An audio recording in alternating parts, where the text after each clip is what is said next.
हम गमों की जिंदगी जिया करते हैं, हम गमों की जिंदगी जिया करते हैं, शराब को उठाकर पिया करते हैं।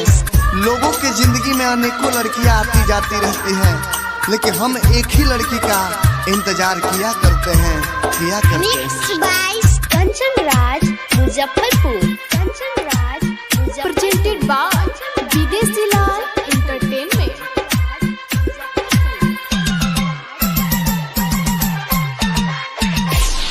दारू बनल सहारा हो, दिल रुहता है बेचारा हो।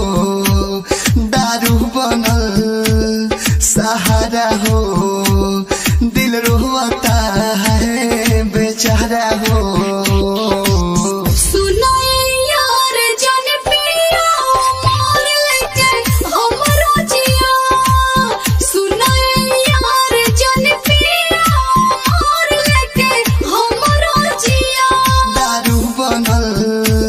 सहारा हो, दिल रोता है बेचारा हो।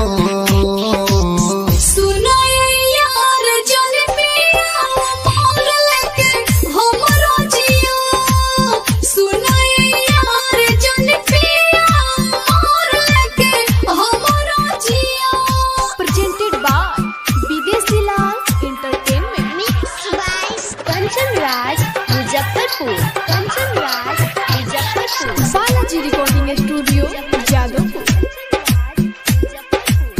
तू ही नहीं बारू तो जी के करबो का, दुनिया लगता बहुत खराब हो।